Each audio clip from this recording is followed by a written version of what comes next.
Praise the lord. యేసునామమే జయము. మన రక్షకుడు మన విమోచకుడైన యేసుక్రీస్తు అతి పరిశుద్ధ నామములో అందరికీ వందనాలు. చిన్న ప్రార్థన ద్వారా రాత్రికాల వాక్య ధ్యానించుకుందాము.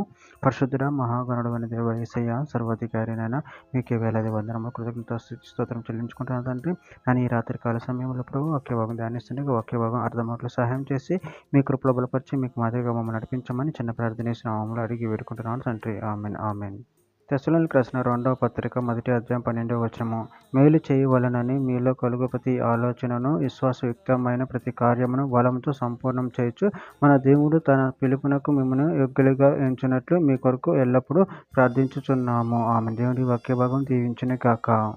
ప్రభునందు ప్రియులారా, ఇక్కడ వాక్య భాగంలో గమనించినట్లయితే మేలు చేయవలనని మీలో కలుగు ప్రతి ఆలోచనను విశ్వాసయుక్తమైన ప్రతి కార్యమును బలముతో సంపూర్ణము చేయుచు మన దేవుడు తన పిలుపునకు మిమ్మల్ని యోగ్యులుగా ఎంచినట్లు మీ కొరకు ఎల్లప్పుడూ ప్రార్థించుచున్నాము.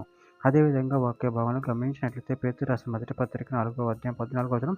క్రీస్తు నామం నిమిత్తం మీరు ఎంత పాలైన ఎడల మహిమ స్వరూపి అయిన ఆత్మ అనగా దేవుని ఆత్మ మీ మీద నిలుచుచున్నాడు గనుక మీరు ధన్యులు.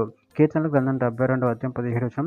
అతని పేరు నిత్యం నిలుచును, అతని నామమును సూర్యుడున్నంత కాలం చిగుర్చుచుండును, అతనిని బట్టి మనుషులు దీవింపబడుదురు, అన్ని జనులందరూ అతడు ధన్యుడని చెప్పుకొందురు. యెషయా గ్రంథం 45వ అధ్యాయం 17వ వచనం. యెహోవా వలన ఇశ్రాయేలు నిత్యమైన రక్షణ పొంది ఉన్నది, మీరు ఎన్నిటన్నిటికీ సిగ్గుపడకయు విస్మయమందకయు నుందురు. యెషయా గ్రంథం 45వ అధ్యాయం 25వ వచనం. యెహోవా యందు ఇశ్రాయేలు సంతతి వారందరూ నీతిమంతులుగా ఎంచబడిన వారే అతిశయపడుదురు. కొలస్సీయులకు రాసిన పత్రిక 2వ అధ్యాయం 10వ వచనంలో. మరియు ఆయన యందు మీరును సంపూర్ణులై ఉన్నారు, ఆయన సమస్త ప్రధానులకును అధికారులకు శిరస్సై ఉన్నాడు. పేతురు రాసిన మొదటి పత్రిక 1వ అధ్యాయం 7వ వచనం. నశించిపోవు సువర్ణము అగ్ని పరీక్ష వలన శుద్ధపరచబడుచున్నది కదా, దానికంటే అమూల్యమైన మీ విశ్వాసం ఈ శోధనల చేత పరీక్షకు నిలిచినదే. యేసుక్రీస్తు ప్రత్యక్షమైనప్పుడు మీకు మెప్పును మహిమయు ఘనతయు కలుగుటకు కారణమగును. చివరిగా ఒక మాట. కొరింథీయులకు రాసిన 2వ పత్రిక 13వ అధ్యాయము 4వ వచనము. బలహీనతను బట్టి ఆయన సిలువ వేయబడిన గాని దేవుని శక్తిని బట్టి జీవించుచున్నాడు.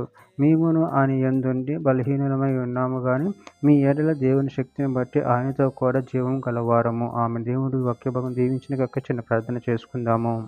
పరిశుద్ధుడ ప్రేమ కలిగిన దేవ యేసయ్య, మీరు ఇచ్చిన వాక్య ధ్యానాన్ని బట్టి ప్రభు కృతజ్ఞతలు చెల్లించుకుంటున్నాను తండ్రి. మీరే సంపూర్ణ శక్తి గల దేవుడే ఉన్నారు ప్రభు. దాన్ని బట్టి ప్రభు కృతజ్ఞతలు చెల్లించుకుంటూ మీ ప్రేమ కృపను మమ్మల్ని నిరంతరం కాచుకోవడం మీకు మాదిరిగా మమ్మల్ని నడిపించమని చిన్న ప్రార్థన యేసు నామములో అడిగి వేడుకుంటున్నాను తండ్రి. ఆమేన్ ఆమేన్.